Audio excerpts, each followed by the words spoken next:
turn it over to Senator Dodd.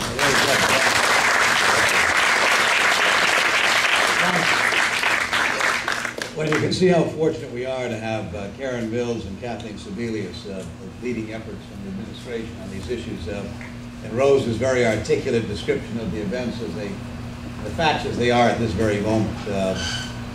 Begin with just some truisms. The status quo is just unacceptable. I know there are those who today are advocating that we don't need to move on this, that we can wait longer, let's sit back and wait for a better day somehow. That we need to deal with the economy first. This is the economy. You cannot separate economic recovery from healthcare. We are not going to recover economically unless we address the issue of healthcare issues. We're consuming about 17% of our gross domestic product on healthcare costs today.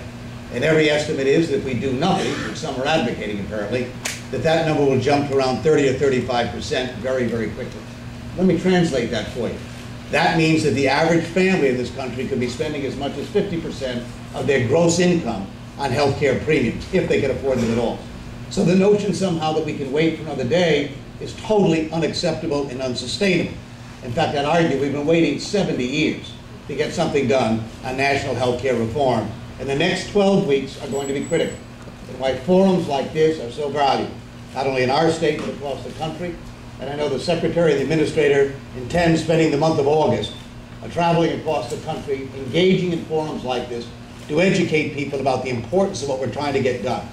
Being in Connecticut is special because this state over the years has led in so many areas, way ahead of the country.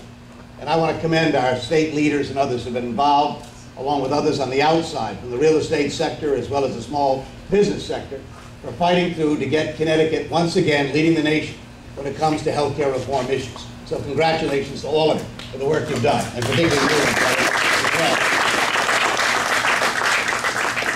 My prostate is probably the best known prostate in America today, I'll tell you. And given the alternative, I prefer there was an alternative.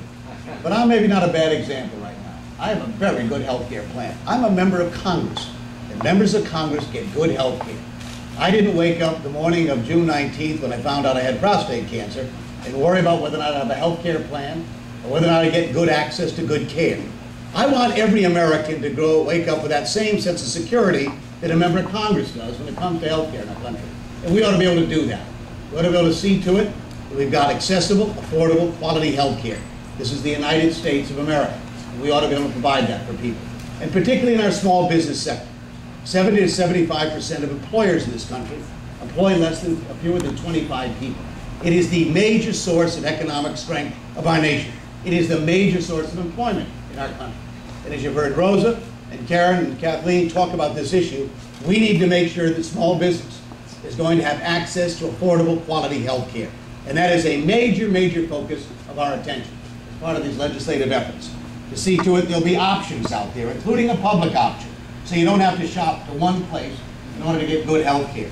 To provide those credits to small business so they can actually afford to pay that health care cost, even at reduced prices along the way. And then to say to those businesses as well, by the way, I like my health care plan. Don't mess around with it. I like the one I've got. I like the hospitals I deal with. I like the plan I have. We don't touch that. We allow people to keep what they have, if they like what they have, as they go forward. So this is the critical moment if we're going to get this done. Provide the kind of leadership in our nation that we need in order to grow economically and long last, provide health care coverage, accessible, quality health care. I've told Kevin Galvin I would like to clone him if I could. The fact that one individual decided on his own he was going to take on an issue and galvanize the kind of leadership that has now brought 19,000 small businesses together to fight on behalf of improved health care here in our state. We're here in his business today, but I would suggest we need to tap into the kind of talents and ability that small business can bring to this debate, as Kevin has, to our state of Connecticut. If we do that, and with the leadership of a president who cares about it, and people like Rosador and John Larson, who's not here today, by the way, but has been a terrific leader on this issue, by the way. We need to mention John. Billy Ciano is here from his office. And Billy, we thank you as well, and thank John Larson for the tremendous work he's doing.